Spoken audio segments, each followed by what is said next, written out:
Timo Werner was his useless self.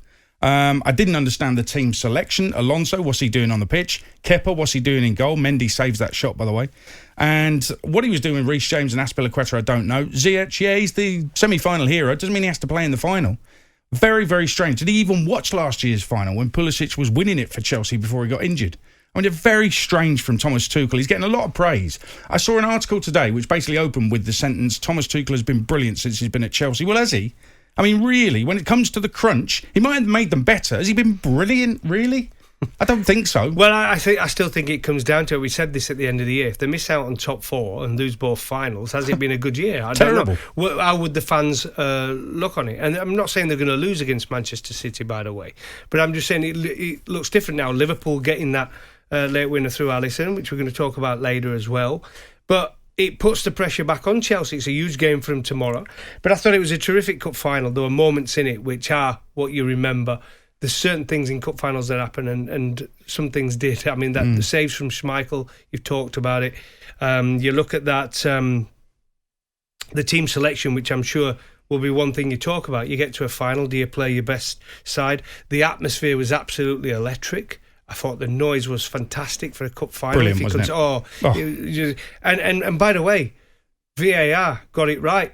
So our Leicester fans going to feel about VAR moving forward, because that helped them win the FA Cup final. They did, and the frustrating thing is there'll be a tweak to the rules this summer, and a goal like that will stand next season. But I found that whole incident very frustrating. But I thought it was feet, not head. But there you go. The laws seem to have changed without us even knowing. He's picked the wrong team. I think he's proved nothing so far, Thomas Tuchel. He's got it. For me, it's all on the Champions League. If he does finish top 4, that's what Lampard did last season, so that's nothing special. But if they go and win the Champions League, then all of a sudden, on one game, it makes it a special season for Chelsea. It's a fine line, though, especially if you're boss of Chelsea. Because what you talked about there, Abramovich, he's an hard taskmaster. If they don't achieve and they don't win and they slip out of things and runners up, means nothing. He's sacked managers when they've won stuff.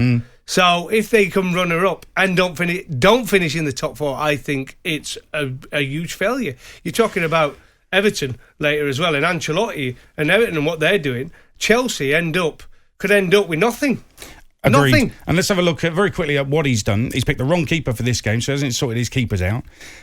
Up front, they're very wasteful. He's discarded Tammy Abraham, wasn't even on the bench, so he's not getting that right. Midfield, I mean, Yuri Tielemans ran midfield on Saturday, and that tells you how bad Chelsea's midfield is. We talk about Kante when he's brilliant. We just completely ignore it when he's anonymous. Why we do that, I don't know. It's like Emma Hayes. You're not allowed to criticise N'Golo Kante. Well, I thought he was anonymous on Saturday. And in defence, Thiago Silva's been lauded as this big hero. And he's laughing and joking with Arsenal players after the defeat, swapping shirts with Arsenal players after the defeat the other night, a crucial defeat. And then he's turning his back on the winning goal on Saturday. Well, that's not John Terry right there, is it? So why are we lauding Thiago? Why are Chelsea fans lauding Thiago Silva? He should be asking more of these players. There's a lot wrong with Chelsea, and Tuchel hasn't corrected it. Do you think, obviously, in the back of his mind, he is thinking about that top 4? Yes, he probably thought he had a good enough team to beat Leicester, but they've got another game Tuesday, and it's a game they've got to win, isn't it? I mean, do you think that was in the back of his mind? You may well be right with that. So he's trying to manage, rather than put his best team out there every single game. A lot of these managers these days, that's what they do. They're thinking, I should still have enough.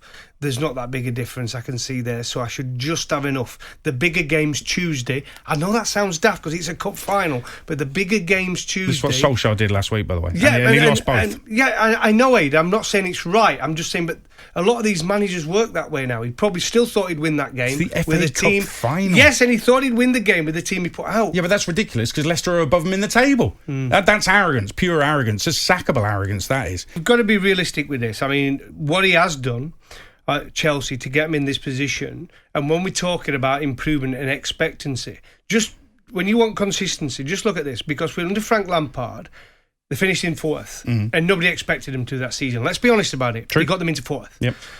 He got sacked because they thought there was a worry they might finish outside the top 4, right? So that's why they sacked him. That's the only reason. And the new signings they got, and that expectancy of finishing higher than they did last season. And the money they spent, they didn't think he was the right man to go forward. They've got in a manager who's got a good CV, so the pressure is on him to deliver. Now, they have to finish in the top 4, right? They've got to finals, but they've got to win them. There's nothing for runners-up in this game. So, and knowing Roman and the way he works, and we've seen that the way he works, if you don't win competitions, even if you win one, you're not guaranteed to keep your job. You win competitions and you have to finish in the top 4.